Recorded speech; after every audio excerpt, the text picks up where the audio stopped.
Hello and welcome to Just a Moment. My name is Kristen Harding. Welcome to the show. Well, I like to start out all of our little shows here with a blessing. But first, I'd like to just send out some prayers to some people that are going through a really rough time. You know who you are, and you are not alone.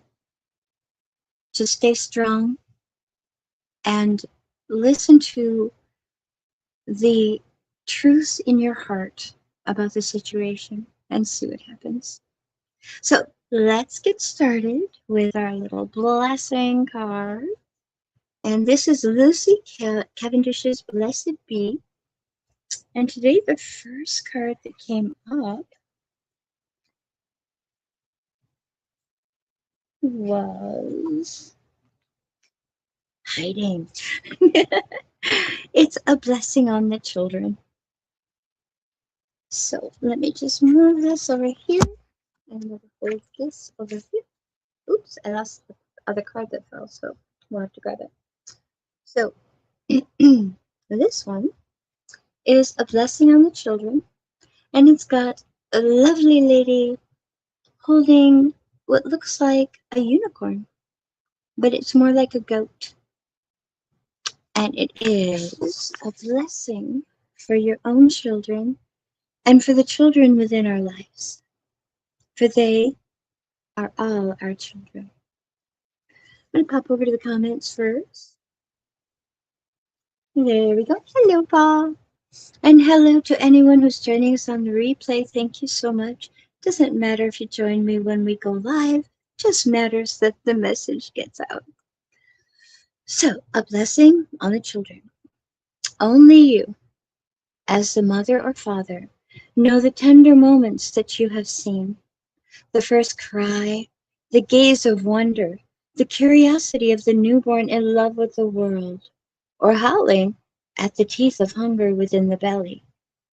May the children of the world be the most blessed, as they move from babe to child, learning the gifts of speech and movement, of thought and awareness, as they move from being entwined with mother to becoming their own selves. May they be guided with understanding and be taught resilience and strength of character. May their falls be lessons from which they learn to rise up, steady themselves, and continue. May they learn that kindness to themselves need not forego kindness to others. May they be taught the gift of self-love, self-awareness, and may every step they take be watched over, yet be without impediment. May they have teachers within schools that foster respect and understanding, and may their teachers show them the way through examples, enlightened and wise. Let the innate goodness within come to the fore, and may they learn to be their best selves, even amidst the harshness of the world. Let every false step be followed with a refinding of their way, and may the blessings of the love that you have borne them be reborn through their love and contributions to the world. May their nature be allowed to come forth, and when they change the world in ways their elders fail to understand, may they have the strength to embrace them and bring the old ones into the next world that they are creating.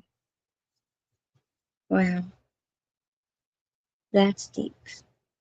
Great. It can take me one little second here, but I'm going to grab the cards that fell on the floor. There we go. I found it. Right. See, it is a blessing on your wisdom. And it has a lady with a white owl and a raven next to her. And it looks like she's got a mortar, a pestle, some crystals, some stones, and lots of nature. And almost looks like she's standing in front of the tree of life. So that is number 36 in our little book here.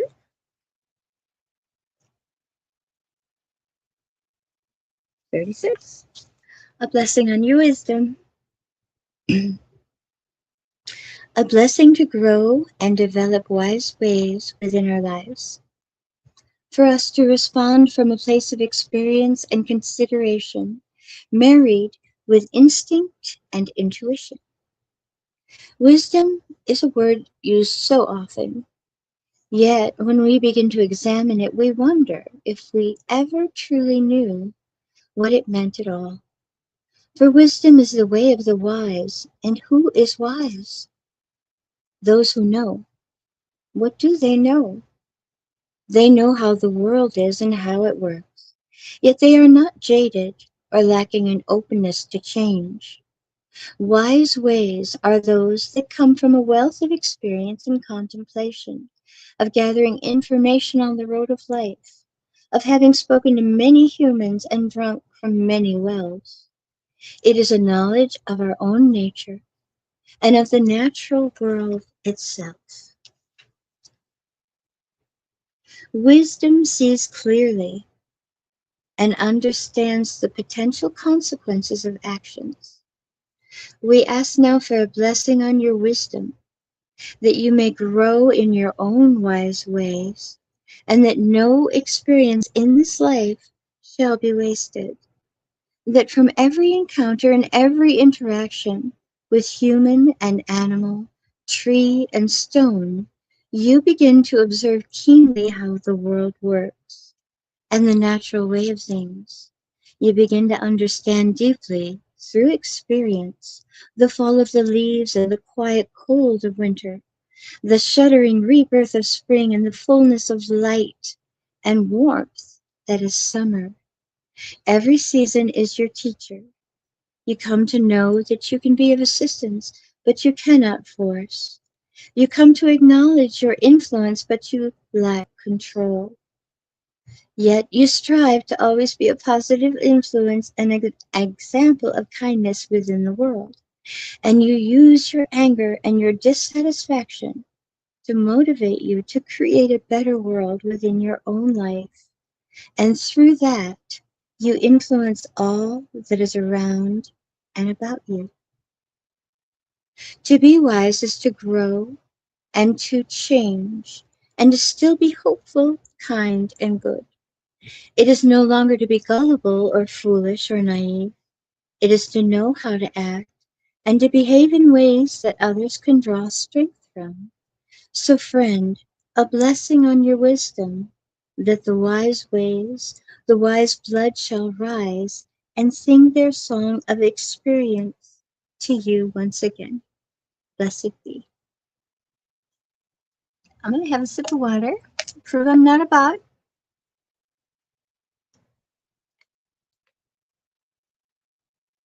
Gurgle, gurgle, gurgle. All right.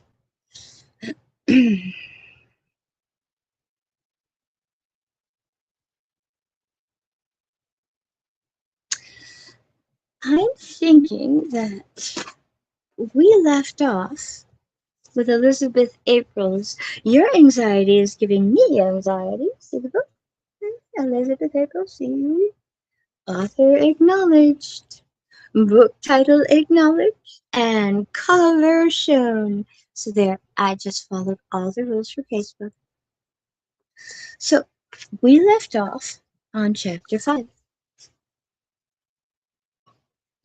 Rewriting the Future. Oops, let me. Um, or did we? I have two cards in here. I'm in. Oh, you know what? We did not. That was where I was going to leave off, but I ran out of time last time. So let's actually go where I left off, and thank goodness I had it marked. We were going to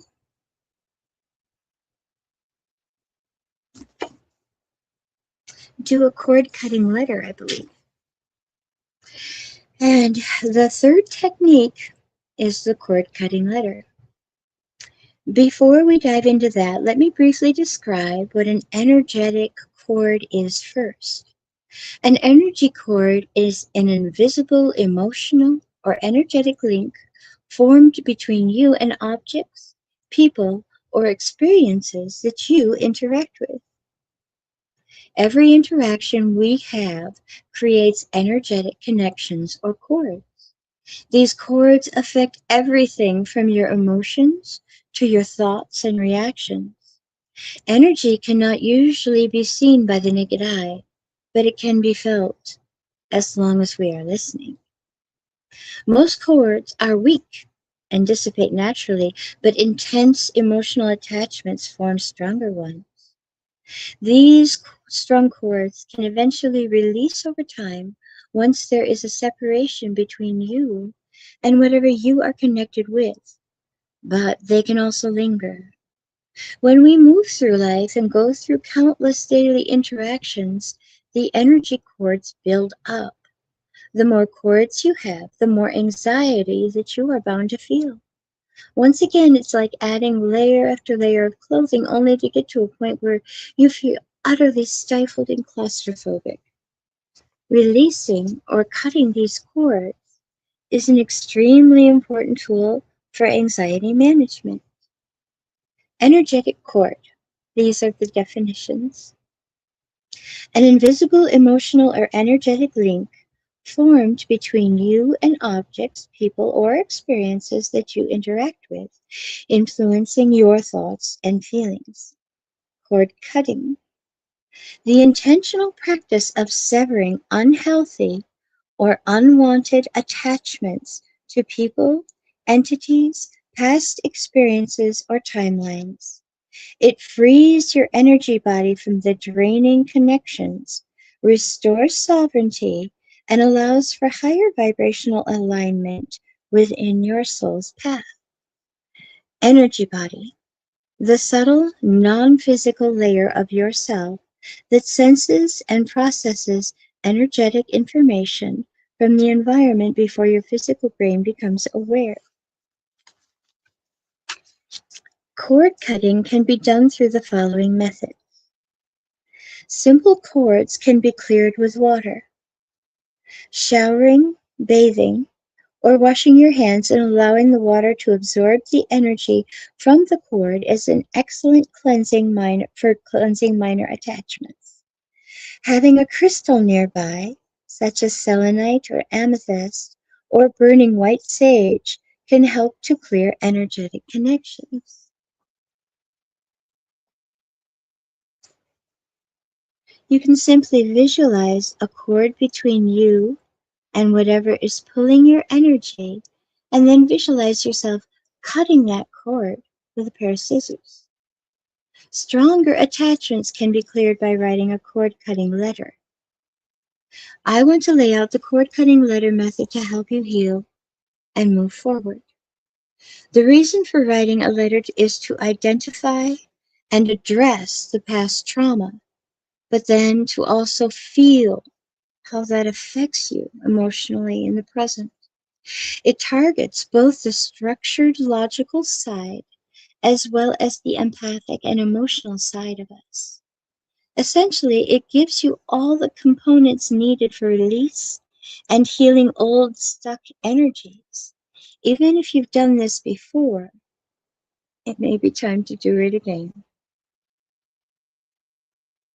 This letter needs to be written out by hand rather than typed. It's more impactful that way. The letter can be short or long, it really doesn't matter, as long as you truly take the time to feel each word. You can write individual letters addressing individual situations or people, or you can address multiple traumas at once in one big letter. Keep in mind that you will not be sending this letter to anyone. You will be destroying it at the end in order to release it for the good. Once you start your letter, you can take your time on it, stopping and coming back when needed. If you cry, laugh, or get angry when writing it, it's a good thing. Allow any and all emotion to flow.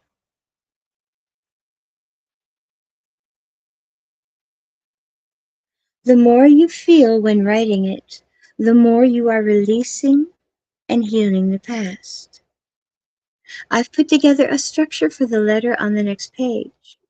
Please take your time writing out and answering each question, and add in anything else that you may feel the need to write. Again, this letter is holding space for big emotions, so make sure that you show up for yourself and feel it all while writing. What was the situation that created the trauma? Who did it involve? How old were you? And so on. How did that make you feel emotionally? If you could say anything to that person or people without repercussions, what would it be? If you could say anything to your past self from back then in time, what would it be? What did you learn from those experiences? Write a line or two of forgiveness towards yourself. Write a line or two of forgiveness towards others in the letter who hurt you. After all is said and done, what are you the most grateful for in the aftermath of those situations? A final sentence to close. I clear any and all trauma, emotions, and contracts with the people and situations above for the highest good of all involved. Once you have addressed all of those questions in your letter, you are ready to let it go for good. Take the letter, read it over one final time, feel everything it brings up, and find a safe place to burn it. There is something uniquely powerful about burning that helps to clear your emotions. After writing and burning the letter, you'll likely start to feel shifts almost immediately. Sometimes this process can stir things up, making it seem like life is getting harder.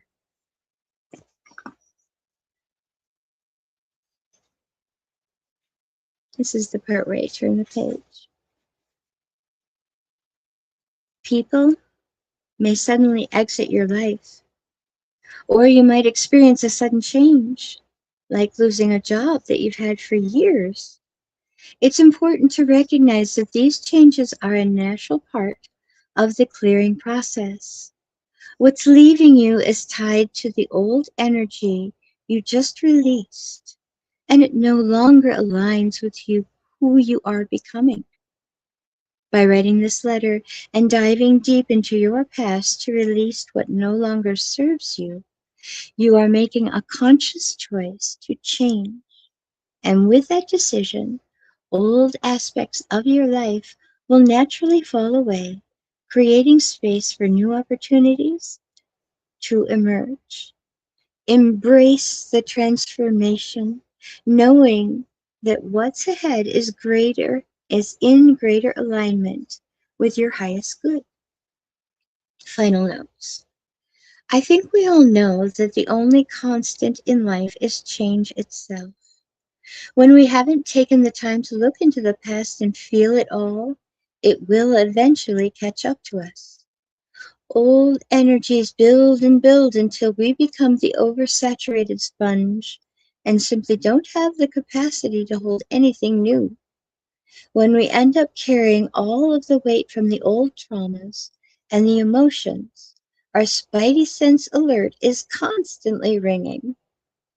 When we are in this state, we become hypervigilant to the point where all of our systems are stretched to their limit. There isn't just one cause of our anxiety. It's all of the past, all at once. The more we ignore these signals with distractions, the worse it ends up getting until we hit a breaking point. You have to break down before you break through. Well, if you haven't already broken through, this is your time. If you scored 8 to 10 points in the healing quiz, then I recommend that you take a break before the next chapter and write out your cord cutting letter. It's time for you to access freedom in your mind and your body. And in order to do that, you must release what you've been carrying. It no longer serves you, and it's preventing you from moving forward in all areas. I just want to say I'm proud of you, and you should be proud of you too. Key chapter takeaways. Unprocessed emotions accumulate like layers, making anxiety feel constant. The process of healing yourself can look as simple as creating the space and time to sit and talk to yourself about any thoughts or feelings that may be going unnoticed. Most chronic anxiety stems from unresolved past experiences rather than present issues. Key action steps. Take the How Healed Are You from Past Traumas quiz. Sit with an old memory that triggers anxiety, and instead of suppressing it, allow yourself to feel it with the reminder of safety. Write out a cord cutting letter recognizing the past traumas and releasing them with forgiveness and gratitude. Take the time to talk to yourself and check in. It will create a sense of trust and build strong foundations for the future.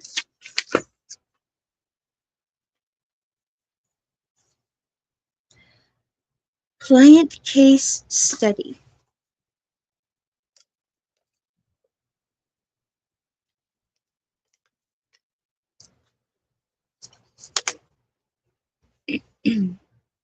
Mike, the high functioning anxiety trap. Mike was incredibly successful. He had a solid career, he was a great dad, and he was loved by everyone around him. But inside, he was breaking. Anxiety had been creeping up on him for years, and he had no idea why. He convinced himself that it was just work, stress, but deep down he knew that that wasn't the full story. When we first spoke, he laughed off the idea of anxiety. I've never even had a panic attack or anything, he told me. I just get irritated, snappy even, when there's no reason to be. I nodded. What about sleep? Terrible, he said with a sigh. I wake up at 3 a.m. like clockwork, and I can't get my mind to settle long enough to go back to sleep. Then I'm just tired all day. He paused, rubbed his temples, and went on. I don't even know why my life is good. I should feel fine. That's when I turned the tables on him. Mike, maybe the problem isn't your life. Maybe it's about what you've never let yourself feel. Here's what was actually happening. Mike had never been taught how to feel. Growing up, emotions equaled weakness. When I asked him if he was taught how to regulate emotions in childhood, he chuckled and responded with, We didn't talk about feelings. When I was growing up, my dad would say, If you're not bleeding, you're fine. In his family, men didn't talk about their feelings. They sucked it up and moved on. So that's exactly what he did. Emotions don't just vanish because we ignore them, Mike. They pile up like unprocessed files in the background, slowing down our systems and clogging our clarity. It's completely normal for you to feel a constant sense of irritability with such a weight on your shoulders, a weight you're not even aware of. He had never considered this. I told him, if you don't deal with them, they get stored in your body and eventually they explode and take the form of chronic anxiety, irritability, exhaustion, and even physical symptoms like headaches and insomnia. Mike's anxiety wasn't about his job or his responsibilities. It was about decades of unsuppressed emotions demanding to be felt. So I did what no one had ever taught him how to do: feel them completely through guided reflection and self talk and cord cutting. We released everything that he had buried for years. And yeah, it was uncomfortable at first, but then it was freeing. For the first time, his anxiety started to fade, not because he got rid of it, but because he sat with it. Mike stopped just getting through life and actually started living it. Now he's a different man. He's present with his children, he's engaged with his relationships, and he finally feels like himself again.